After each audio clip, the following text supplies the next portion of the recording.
সম্বর্ধনা জানানোর জন্য উত্তরীয় স্মারক এবং কিশোরীকে আমি অনুরোধ করব যদি আপনার কিছু বলার থাকে দু এক কথা ছোট্ট করে। আমরা আজকে এই সুন্দর একটি সন্ধ্যা আপনাদের সামনে এত সুন্দর। Hello friends, welcome back. আবার আমি তোমাদের কাছে চলে এসেছি নতুন একটা ভিডিও নিয়ে। আর আজকের ভিডিওর থিম হলো বিষ্ণুপুরে অনুষ্ঠিত হওয়া পরম্পরা প্রোগ্রাম, যা হলো শাস্ত্রীয় নৃত্যের এক উৎসব। পরম্পরা নামকরণের কারণ হলো গুরু শিষ্য প্রজন্মের পর প্রজন্ম ধরে যে শাস্ত্রীয় নৃত্য হয়ে আসছে তারই এক মেলবন্ধন। প্রতি বছরই এটি কলকাতাতে অনুষ্ঠিত হয়ে থাকে, কিন্তু এবছর এবং গত 2 বছর ধরে বিষ্ণুপুরে এই পরম্পরা উৎসবটি হয়ে আসছে আমাদের বিষ্ণুপুরে পোড়ামাটির হাটে। মন্দির নগরী বিষ্ণুপুর, যা কিনা জন্ম থেকেই অর্থাৎ মল্ল রাজাদের আমল থেকেই এক ঘরানার অন্তর্গত, সেইখানে এইরকম এক শাস্ত্রীয় নৃত্যের উৎসব সত্যিই খুব মানানসই এবং আনন্দজনক সকলের কাছে। বিষ্ণুপুরবাসীদের কাছে সত্যিই খুব গর্বের বিষয় যে রাজ্যীয় এক মেলা এইখানেই অনুষ্ঠিত হচ্ছে। খুব সুন্দরভাবে সুসজ্জিতভাবে এইখানে অনুষ্ঠিত হয়েছে জানুয়ারির 4 এবং 5 তারিখে এই শাস্ত্রীয় নৃত্যের উৎসব, যেখানে গুরু শিষ্যরা একসাথে মেলবন্ধনভাবে পারফরমেন্স করেছে এবং তাদের নিদর্শন রেখে গেছে এই বিষ্ণুপুরে পোড়ামাটির হাটে। আমি আর রুমা আজ সন্ধ্যেই ঘুরতে ঘুরতে পৌঁছে গেছিলাম এই পোড়ামাটির হাটে এত সুন্দর এক কালচারাল প্রোগ্রাম দেখার জন্য, যেখানে সমস্ত শাস্ত্রীয় গুরু এবং তার শিষ্যদেরকে একত্রিত করে তাদেরকে সম্মান জানানো হয় এবং তাদের যে শাস্ত্রীয় নৃত্য তা আমরা এইখানে একই মঞ্চে দেখতে পাই। মঞ্চে সুন্দর উপস্থাপন করার জন্য এবার শ্রী গণেশ হাঁসদা বরণ করে নেবেন নৃত্যগুরু শ্রীমতী সমশ্রী ঘোষকে।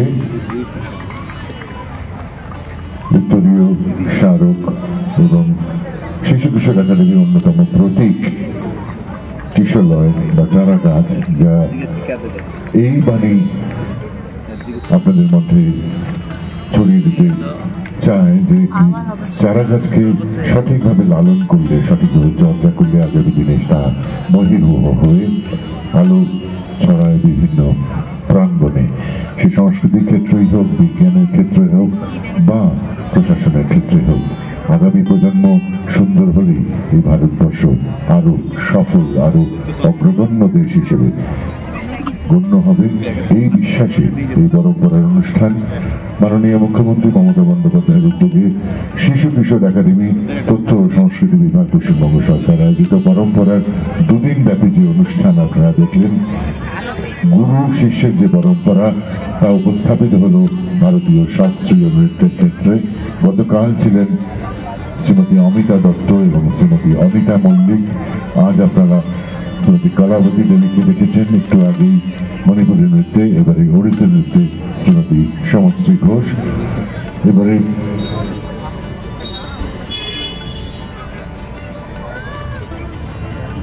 আপনাদের অনেক ধন্যবাদ, আপনাদের বিশ্রাম নিতে পারেন। এবারে আরো একবার অভিনন্দন একটি সুন্দর উপস্থাপন করার জন্য রামধনুতলা তুমিও এবং তাদের নৃত্যগুরু শ্রীমতী সমশ্রী ঘোষ। শাস্ত্রীয় নৃত্যের উৎসব উপলক্ষে পোড়ামাটির হাট খুব সুন্দরভাবে সুসজ্জিত। পাশাপাশি আশেপাশের যে সমস্ত পোড়ামাটির হাটে দোকানপাটগুলো বসে, তারাও এই 2 দিন খুব আনন্দ সহকারে সপ্তাহের শেষ 2 দিন অর্থাৎ শনি আর রবিবারে আনন্দ সহকারে এইখানে তাদের দোকানপাট নিয়ে বসেছিল, যা খুব সুন্দর দেখতে লাগছিল। আমরাও পুরো মেলাটা ঘুরে ঘুরে দেখছিলাম আর উপভোগ করছিলাম।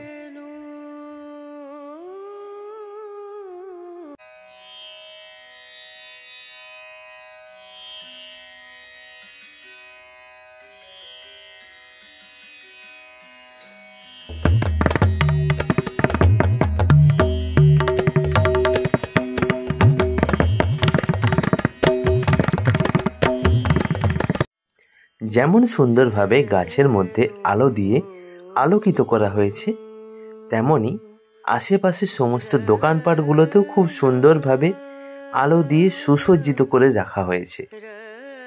অন্যবারে পোড়ামাটির হাটে যে সমস্ত দৃশ্য আমরা দেখতে পাই, এইবারে তার তুলনায় আরও সুন্দর এবং উজ্জ্বলময় দেখাচ্ছে এই পোড়ামাটির হাট। মূলত এই পোড়ামাটির হাটটা শনি আর রবিবারই হয়ে থাকে, কিন্তু তা বিকেলের মধ্যেই শেষ হয়ে যায়। যেহেতু এই শাস্ত্রীয় নৃত্যের উৎসব ছিল, সেই কারণে সন্ধে পর্যন্ত মানুষজন এইখানে তাদের জিনিসপত্র নিয়ে বসেছিল, আর মানুষজন এই সমস্ত জিনিস দেখতে আর কিনতে খুব উপভোগ করেছে। পাশাপাশি তার সাথেই রয়েছে বিভিন্ন খাবারের স্টল, মোমো থেকে শুরু করে ফুচকা পর্যন্ত, এমনকি ভেলপুরিও এই একই সাথে স্টল করে বসতে শুরু করেছে। এই দুটো দিন খুব সুন্দরভাবে তাদের কেটেছে, আর আমরাও দুটো দিনের মধ্যে 5 তারিখে আমরা যেতে পেরেছিলাম, তাই 5 তারিখের ভিউটা তোমাদের সামনে তুলে ধরছি।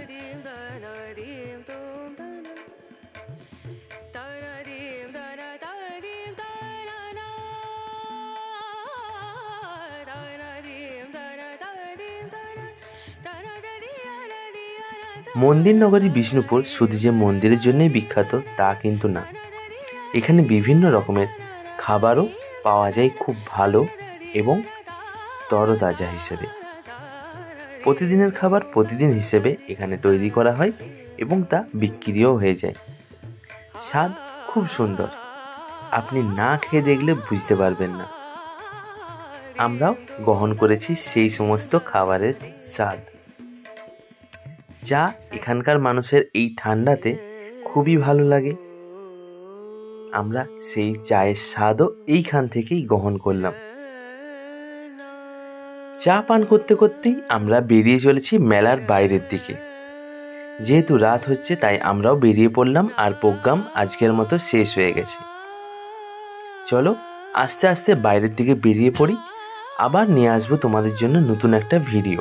তবে খাদ্যপ্রেমীদের জন্য একটা সুখবর আছে, বিষ্ণুপুরেই হতে চলেছে জানুয়ারির 8 থেকে 11 পর্যন্ত খাদ্য মেলা। তাহলে সেটা দেখার জন্য সঙ্গে থেকেও সাবস্ক্রাইব করো, আর এই ভিডিওটা কেমন লেগেছে কমেন্ট করে জানিও। Good night.